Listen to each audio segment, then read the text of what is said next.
네, 안녕하세요 여러분. 오늘은 여러분들과 호주 뉴스를 공유하고자 가지고 왔는데, 제가 운영하는 네이버 카페에 어떤 멤버분이 이제 올려주신 글이에요. 뉴스인데 공유해보면 좋지 않을까라는 생각을 해서 가지고 왔습니다. 제가 현실로 지금 맞닥뜨리고 있는 부분이기도 하고, 또 여러분들께 알려드리면 좋을 것 같아서 가지고 왔는데, 이 뉴스를 보시게 되면은 이제 BBC 뉴스고요.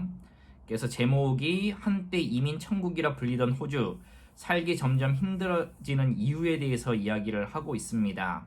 그래서 이 사진에서 보시는 것과 같이 이제 홍수에 대한 부분인데, 이 기사도 처음에는 이제 호주 동부 퀸즐랜드에 사는 이제 건축가 샘에 대한 이야기를 하면서, 이제 홍수가 났던 얼마 전 이야기예요. 제가 영상으로도 올려드렸는데, 그 영상으로도 잠깐 또 올려드리면은, 그죠, 이런 홍수가 브리즈번에서 얼마 전에 났었고, 또 이런 일이 쉽게 볼 수 있는 일이 아니죠. 2011년에 한 번 났었기는 했는데, 이 홍수가 나고 나서도 이번 연도에 계속해서 비가 오고 있어요. 분명히 브리즈번은 일조량이 높은 도시라고 얘기를 들었는데, 이번 연도는 계속해서 좀 우울한 날씨가 이어지고 있습니다.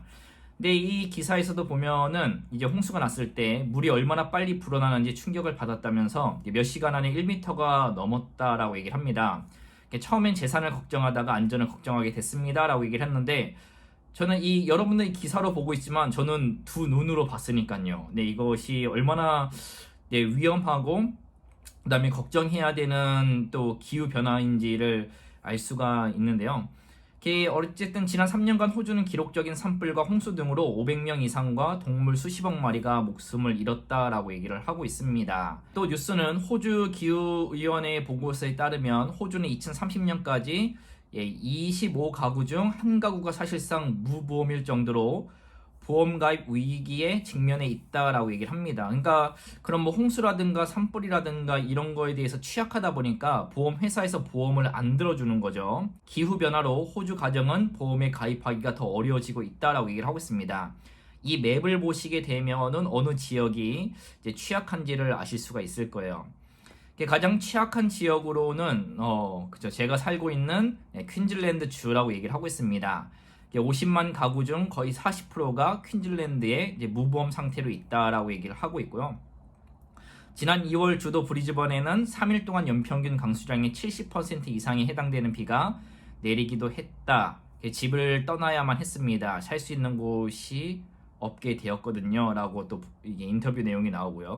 또한 주택보험료는 평균적으로 2004년에 비해 거의 4배 가까이 치솟았다라고 얘기를 하면서, 이제 호주 북부 지역의 상황은 더욱 심각한데, 북부의 몇몇 지역의 경우 다른 지역에 비해 보험료가 10배 더 높아졌다라고 하면서 이제 그래프가 나오는데, 딱 한눈에 봐도 얼마나 높아졌는지를 알 수가 있겠죠. 그리고 뉴스는 계속해서 이제 또 이야기를 이어나가기를, 역대 가장 기온이 높았던 지난 10년이라고 해서 10년간 참 무더웠던 그런 날씨들을 지금 알려주고 있습니다. 그래서 2019년, 2020년에 발생한 대규모 산불 이후 호주는 재난이 동시다발적으로 덮칠 수 있다는 두려운 미래를 준비해야 한다고 경고에 직면했다고 얘기를 합니다. 그래서 이 뉴스는 또 이제 뭐 젊은이들의 미래, 그 다음에 석탄, 뭐 이런 환경에 관해서 이야기를 하고, 마지막으로 이 뉴스는 근본적으로 호주에서 석탄은 경제, 정치, 환경 위험 사이에서 어느 한쪽도 쉽게 양보할 수 없는 요소다라고 얘기를 하고 있습니다. 기후변화는 일어날 것이 아니라 이미 일어나고 있다는 게 보스테드의 설명이라고 하고요. 현재 권력을 잡고 있는 사람들보다 우리 청년들이 훨씬 더 오랫동안 기후변화로 인한 책임을 져야 할 것이라고 보인다라고 하면서 뉴스를 끝맺고 있어요. 여러분, 이걸 보니까 어떤가요? 이번에 또 새로 집권당이 된 노동당은 이제 기후변화를 가장 우선적으로 생각을 한다라는 취지로 말을 했었는데요. 그런데 제가 이제 이 뉴스를 보니까, 왜냐면 저는 이번 연도에 그거를 눈으로 봤고 2019년, 20년에 일어난 산불도 제 눈으로 똑똑히 목격을 했기 때문에 이게 먼 미래의 이야기가 아니라 지금 당장 우리에게 일어나고 있는 일들이라는 생각을 하게 됐습니다. 그래서 제가 살고 있는 이 호주가 더 이상 아프지 말고, 또 이렇게 기후 변화에 우리가 잘 대응을 해서 또 신경을 쓰고, 우리뿐만이 아니라 우리 후손들에게도 아름다운 또 기후, 아름다운 자연을 또 남겨줬으면 좋겠다는 취지로 이 영상을 찍어봤고, 또 영상을 마치도록 하겠습니다. 그럼 감사합니다.